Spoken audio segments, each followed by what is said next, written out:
प्रियजनांनो, तुम्ही कसे आहात? सगळं ठीक आहे ना? ही बैलगाडी कशी वाटते तुम्हाला?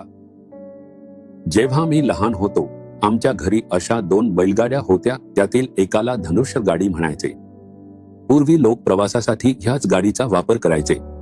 गावांमध्ये हेच त्यांचं वाहतुकीचं साधन होतं. संपूर्ण कुटुंब या गाडीत बसू शकत होतं. दुसऱ्या गाडीला माल गाडी म्हणायचे, जी सामान वाहण्यासाठी वापरली जायची. ती गाडी अशी नव्हती. त्या गाडीचा वापर धान्याच्या गोण्यांची वाहतूक करण्यासाठी केला जायचा. आमच्याकडे अशा 2 गाड्या आणि 3 जोड्या बैल होत्या, मोठे बैल आणि लहान. शेतकऱ्याची संपन्नता ह्यावरून मोजली जायची की त्याच्याकडे किती गाड्या, बैलजोडी आणि नोकर आहेत. हे पाहून मला ते दिवस आठवले.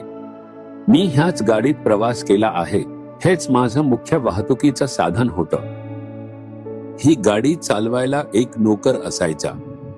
आम्ही त्याच्या शेजारी बसायचो, पाय हलवत, गप्पा मारत. त्या दिवसांची आठवण काढणं म्हणजे खरी आनंदाची गोष्ट आहे. तुम्ही कधी बैलगाडीत प्रवास केला आहे का? आजही काही ठिकाणी गाड्या दिसतात. त्या आपल्याला जुन्या दिवसांची आठवण करून देतात. आम्ही ज्या मुन्नार रिसॉर्टमध्ये थांबलो आहोत, तिथे असंच जपून ठेवलं आहे. इथे आल्यावर मला माझ्या जुन्या दिवसांची आठवण झाली. मग तुम्ही विचार करत आहात का की आज प्रभूने तुमच्यासाठी कोणतं वचन ठेवलं आहे? हे हेजकेल अध्याय 36 वचन 9 मध्ये लिहिलं आहे. मी तुम्हाला अनुकूल आहे. मी तुमच्याकडे वळेन व तुमच्यावर नांगरणी पेरणी होईल, असं प्रभू म्हणतो. मी तुमच्या बाजूने आहे आणि तुमच्यावर कृपादृष्टी करीन आणि तुम्ही नांगरून पेरले जाल. आपल्या आयुष्यात आशीर्वाद वाढण्यासाठी आधी आपल्याला पेरलं जाणं आवश्यक आहे. प्रभू स्वतः हे सांगितलं आहे, जोपर्यंत गव्हाचं दाणं जमिनीत पडून मरत नाही, तोपर्यंत तो एकटाच राहतो आणि कुठल्याच उपयोगाचा राहत नाही. आपल्या आयुष्यातही जेव्हा आपण काही गोष्टींचा त्याग करतो आणि समर्पणाने पेरतो, तेव्हाच आपण फुलतो आणि फळतो. यासाठी आपल्याला त्याग करणे आणि स्वतःला समर्पित करणे आवश्यक आहे. एक बीज जेव्हा मरतं, तेव्हाच ते भरपूर पीक देतं. त्याचप्रमाणे जेव्हा आपण आपलं जीवन परमेश्वराला समर्पित करतो, तेव्हा आपण त्याच्यासाठी फळ देतो आणि अनेकांसाठी आशीर्वाद ठरतो. प्रभू म्हणतात, मी तुमच्या बाजूने आहे आणि तुमच्यावर कृपादृष्टी करीन. तो म्हणतो की तो तुमच्यावर कृपादृष्टी करणार आहे.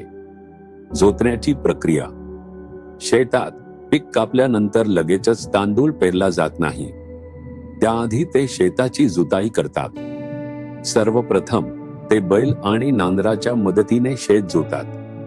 कधी कधी आपण पाहू शकतो की कार्यक्षमता वाढवण्यासाठी ते एकामागोमाग एक असे 4 नांगर सुद्धा वापरतात. जर जमीन खूप मोठी असेल तर ते काम लवकर पूर्ण करण्यासाठी असं करतात. त्यानंतर माती सपाट केली जाते. त्याच्यानंतर माती उलथापालथ केली जाते. मग ते पाणी भरतात आणि माती समतल करतात. याला पाटा लावणे म्हणतात. या सर्व टप्प्यांनंतरच ते रोपे लावतात. तेव्हा चांगली पिके मिळतात.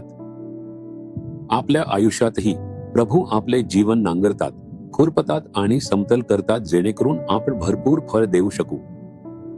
काही पिकांसाठी ते माती खोदतात. तीळ आणि उडीद सारख्या पिकांसाठी खोल नांगरणी आवश्यक असते. यासाठी ते शेत नांगरण्यासाठी फावड्याचा वापर करतात. त्यानंतरच ते पेरणी करतात, जेणेकरून चांगले पीक मिळू शकेल. आपल्या आयुष्यातही प्रभू आपल्याला नांगरतात आणि घडवून समतोल करतात, जेणेकरून आपण पूर्णत्व प्राप्त करू शकू. ही प्रक्रिया कठीण असते, नाही का? जेव्हा शेत नांगरले जाते, तेव्हा लोखंडाचा नांगर मातीला खोलवर फाडतो. ते आपल्याला वेदना देतो ना? ती वेदना हेच चिन्ह आहे. आपल्या आयुष्यातही आपल्याला अधिक चांगले फळ मिळावे म्हणून प्रभू आपल्याला नांगरतात. आपल्या आयुष्यात काही वेदना आणि जखमा असतील, पण आपला शेवट सुंदर आशीर्वादाने होईल. जर तुम्हाला पीक हवे असेल तर तुम्हाला या कष्टातून जावे लागेल. ह्याच प्रकारे प्रभू तुम्हाला पूर्ण बनवतात. तो तुम्हाला काही कष्टांमधून नांगरतात. प्रभू तुम्हाला या टप्प्यातून म्हणून नेतात की तुम्हाला दाखवता येईल इतरांना कसे क्षमा करावे. त्यांच्यावर कसे प्रेम करावे, जे वाईट करतात त्यांच्याशी कसे चांगले वागावे आणि येशूचे स्वभाव आपल्या आत कसे धारण करावे. तुम्ही या टप्प्यातून जात असाल तर धन्यवाद द्या. प्रभू, या कष्टासाठी, अपमानासाठी आणि लाजेसाठी धन्यवाद. माझा विश्वास आहे की तुम्ही मला परिपूर्ण करत आहात. माझ्यावर आशीर्वाद करा जेणेकरून मी चांगले फळ देऊ शकेन असे म्हणा. तुम्ही मोठे फळ द्याल. तुम्ही असे म्हणाल का, प्रभू, तुम्ही तो देव आहात जो आम्हाला नांगरता आणि समतल करता. हे प्रभू, आम्हाला पेरून फळवंत करा. तुमचे पुत्र आणि कन्या स्वतःला तुमच्या हातात समर्पित करत आहेत.